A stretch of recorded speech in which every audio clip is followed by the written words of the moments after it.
आईने हिंदी के एक नए एपिसोड में आपका स्वागत है, जहां आपके लिए लेकर के आते हैं इंडियन डिफेंस की प्रमुख अपडेट्स को। और आज के इस वीडियो में हम बात करेंगे एमका प्रोग्राम के बारे में। हम जानेंगे कि कैसे एमका प्रोग्राम को लेकर के धीरे धीरे भारत की जो प्राइवेट इंडस्ट्रीज हैं ये अपने हाथ खड़ी कर रही हैं। और हम ये भी बात करेंगे कि आखिरकार प्राइवेट कंपनियां एमका प्रोग्राम को ज्वाइन करने में इतना ज़्यादा हेजिटेट क्यों कर रही हैं। क्या इस प्रोग्राम में कोई दिक्कत है या इससे संबंध या संलग्न जो मॉडल है उसमें कोई प्रॉब्लम है, इसको भी हम डिस्कस करेंगे। तो चलिए शुरू करते हैं आज का अपना ये वीडियो। दोस्तों, इसमें कोई संदेह नहीं है कि एडवांस मीडियम कॉम्बैट एयरक्राफ्ट अब भारतीय वायुसेना के लिए बहुत ज़्यादा महत्वपूर्ण बन गया है। क्योंकि अगर हम अपने दुश्मन देश पाकिस्तान की बात करें तो पाकिस्तान को अगर हम रिपोर्ट्स के दावों से बात करें तो उन्हें बहुत जल्दी चीन से FC-31 एयरक्राफ्ट मिल सकते हैं। इसके अलावा तुर्की के साथ वो कान फाइटर्स को लेकर के भी बातचीत कर रहे हैं। तो ऐसे में भारतीय वायुसेना के लिए FGFA प्रोग्राम और भी ज़्यादा महत्वपूर्ण बन जाता है। हालांकि अभी तक भारतीय वायुसेना के द्वारा किसी विदेशी 5th जनरेशन फाइटर एयरक्राफ्ट को खरीदे जाने की बात नहीं की गई है, जिसका मतलब ये है कि अभी भी एमका प्रोग्राम को लेकर के वो प्रतिबद्ध हैं और एमका ही उनकी प्राथमिकता की सूची पर सबसे ऊपर आ रहा है। अब आप सबको पता है कि advance medium combat aircraft, twin engine deck based fighter और IMRH हेलीकॉप्टर SPV मॉडल के अंतर्गत बनाए जाने हैं। SPV का मतलब स्पेशल पर्पस व्हीकल मॉडल, जिसमें पब्लिक और प्राइवेट सेक्टर की जो पार्टनरशिप है वो हमें देखने को मिलेगी और यही आगे इस प्रोग्राम को ड्राइव करेंगे। गौर करने वाली बात एक ये है कि SPV मॉडल जितना इस समय इंटरेस्टिंग है, इसमें जो दिक्कतें हैं वो भी इतनी ज्यादा ही बढ़ती जा रही हैं, क्योंकि इसमें बहुत सारे सिग्निफिकेंट जो रोड ब्लॉक्स हैं उनका सामना हमें करने को मिल रहा है। SPV मॉडल को इस प्रकार से डिजाइन किया गया है कि इसमें प्राइवेट सेक्टर कंपनियों को जो एक्सपर्टीज है वो प्राप्त हो और अधिक से अधिक जो जिम्मेदारी है ये इनको प्रदान की जाए।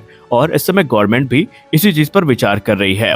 यहाँ पर प्राइवेट कंपनियों के पास जो मेजॉरिटी ऑफ स्टेक है ये मौजूद होंगे, जहाँ पर इनका कार्य सिर्फ एयरफ्रेम का निर्माण करना, एवियोनिक्स को इंटीग्रेट करना या फिर एक्सेसरीज का डेवलपमेंट करना नहीं होगा, बल्कि jet assembly, after sale support और एक्सपोर्ट मार्केटिंग राइट्स भी इनके पास होंगे। और ये एक एम्बिशियस प्लान है जिससे भारत का डिफेंस सेक्टर पूरी तरीके से परिवर्तित हो सकता है या इसमें हमें मेजर रेवोल्यूशन देखने को मिल सकता है। लेकिन ये प्रोग्राम जितना ज्यादा हमें लुभावना दिखाई पड़ रहा है, उतना ही ज्यादा इसमें समस्याएं अब हमारे सामने आ रही हैं। मीडिया रिपोर्ट्स की बात माने तो इस समय भारत के जो प्राइवेट सेक्टर कंपनियां हैं वो इनिशियली काफी ज्यादा इंटरेस्टेड थी इस प्रोग्राम को लेकर के। अब लगातार इस प्रोग्राम को लेकर के वो हेजिटेट कर रही हैं।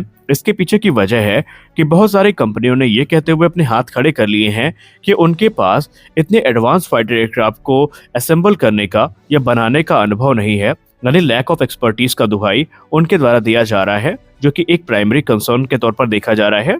इसके अलावा वो कंपनियां जो ऑलरेडी 114 फाइटर एयरक्राफ्ट की खरीद का जो MRFA प्रोग्राम है इसमें इन्वॉल्व हैं, वो इस समय इस चीज का इंतजार कर रही हैं कि पहले उन्हें 4.5 जनरेशन के जो फाइटर जेट है इनसे कुछ अनुभव प्राप्त हो, बाद में उन्हीं अनुभवों का इस्तेमाल ये एमका के निर्माण में कर सकती हैं। तो यहाँ पर यह दिक्कत SPV मॉडल में शुरुआत में ही हमें देखने को मिल गई है। इसके अलावा अगर ऑप्शंस की बात करें तो MRFA के अंतर्गत पार्टिसिपेट करने वाली जितनी भी कंपनियां हैं विदेशी, वो सभी एमका प्रोग्राम को लेकर के इंटरेस्टेड हैं। विशेषतया अगर हम बात करें तो बोइंग ने तो पूरी तरीके से अपना जो कॉर्पोरेशन है ये देने की बात कही है। उन्होंने कहा है कि बोइंग की एक्सपर्टीज का इस्तेमाल भारत एमका प्रोग्राम को फास्ट ट्रैक करने के लिए कर सकता है और अगर बोइंग का सहयोग प्राप्त हुआ तो तय किए गए समय पर ये जो एयरक्राफ्ट है ये भारतीय वायुसेना को डिलीवर किए जा सकेंगे, जिससे कि उनकी कॉम्बैट स्ट्रेंथ काफी ज्यादा स्ट्रांग हो जाएगी। वहीं डसाल्ट एविएशन की बात करें तो डसाल्ट एविएशन ने भी अपना जो पक्ष है वो एमका प्रोग्राम को लेकर के सामने रखा है। उन्होंने कहा, राफेल एयरक्राफ्ट को डिलीवर करने के बाद हम भारत के साथ हर प्रकार के प्रोग्राम में जुड़ना चाहते हैं और भारत का जो एम्बिशियस प्रोग्राम है जिसमें 5.5 जनरेशन का एयरक्राफ्ट तैयार किया जा रहा है, इसमें डसाल्ट एविएशन भारत की मदद कर सकता है। हालांकि बोइंग और डसाल्ट ही ऐसे नहीं है जिन्होंने मदद ऑफर करी है। इसके अलावा स्वीडिश फर्म साब ने भी एमका प्रोग्राम में अपना जो पार्टनरशिप है इसको इनिशिएट करने का जो एक्सप्रेशन है या एक जो इंटरेस्ट है वो सामने रखा है। हालांकि ये चीजें तभी होंगी जब MRFA टेंडर सक्सेसफुल होगा, यानी ये कंपनियां प्रैक्टिकली भारत की मदद तभी कर पाएंगी जब इनमें से कोई एक विजेता घोषित करी जाएगी MRFA प्रोग्राम में। और MRFA प्रोग्राम कब तक फाइनलाइज होगा ये भविष्य ही जानता है, इसके बारे में अभी हम कुछ भी नहीं कह सकते।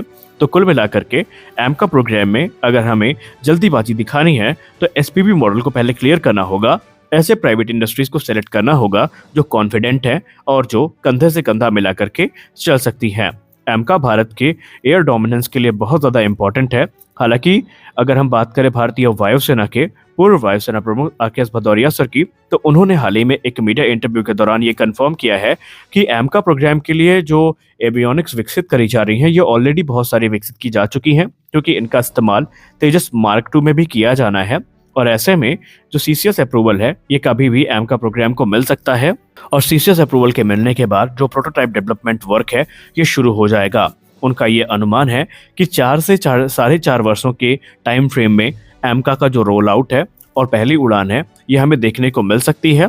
वहीं प्रोडक्शन की बात की जाए तो उनका अनुमान ये है कि एमका तकरीबन 2030 तक प्रोडक्शन में उतरेगा और बहुत जल्द इसे आईओसी यानी इनिशियल ऑपरेशनल क्लियरेंस जो है ये प्रदान कर दी जाएगी। लेकिन एमका 2 पर बात करते हुए उन्होंने कहा कि एमका 2 का भविष्य इस बात पर डिसाइड करेगा, इस बात पर निर्भर करेगा कि एमका मार्क 2 के लिए जो इंजन विकास कार्यक्रम है ये कहां तक पहुंचा, क्योंकि जब तक स्वदेशी इंजन बन के तैयार नहीं होगा एमका मार्क 2 का कोई अस्तित्व नहीं होने वाला है। और इंजन को लेकर के भी जो फ्रांस के राष्ट्रपति मैक्रोन का भारत दौरा है ये काफ़ी महत्वपूर्ण माना जा रहा है, जो कि 25 तारीख से शुरू होगा और इस दौरान भारत और फ्रांस के बीच में महत्वपूर्ण समझौते किए जा सकते हैं, क्योंकि एमका मार्क 2 के लिए इंजन सबसे इम्पॉर्टेंट कड़ी है। और इस समय जो सैफरॉन है, रोल्स रॉयस है, जनरल इलेक्ट्रिक है, इनके बीच में जो कंपटीशन है ये काफ़ी ज़्यादा बढ़ चुका है। एक अनुमान के हिसाब से 2035 तक एमका मार्क 2 वास्तविक रूप में आ सकता है, क्योंकि रिपोर्ट्स में ये दावा किया जा रहा है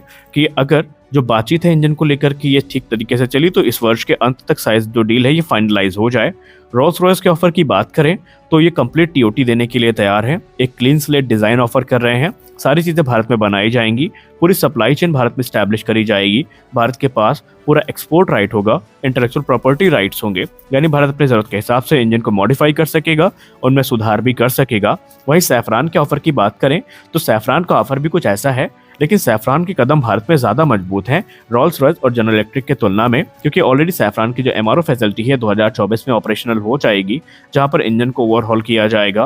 वहीं सैफरान का दावा है कि जो इंजन भारत में एमका मार्क 2 के लिए बनाए जाएंगे आने वाले भविष्य में अपग्रेड के माध्यम से इन इंजन का इस्तेमाल तेजस मार्क 2 और राफेल के अपग्रेड प्रोग्राम में भी किया जा सकेगा। तो यहाँ पर एक्सपर्ट्स यही मानते हैं कि एमका मार्क 2 के लिए सैफरान से अच्छा ऑप्शन इस समय भारत के सामने नहीं है, लेकिन देखते हैं भविष्य में हमें इस क्षेत्र में क्या नई अपडेट्स देखने को मिलती हैं। फिलहाल तो प्राथमिकता यही होनी चाहिए कि जो एसपीबी मॉडल है इसको शीघ्र अतिशीघ्र फाइनलाइज किया जाए, ताकि आने वाले भविष्य में इसके प्रोडक्शन से लेकर के जो दिक्कतें हैं इसको पहले ही एलिमिनेट कर दिया जाए। तो आज के इस वीडियो में बस इतना ही, मिलते हैं अगले वीडियो में कुछ और अपडेट्स के साथ। तब तक के लिए जय हिंद।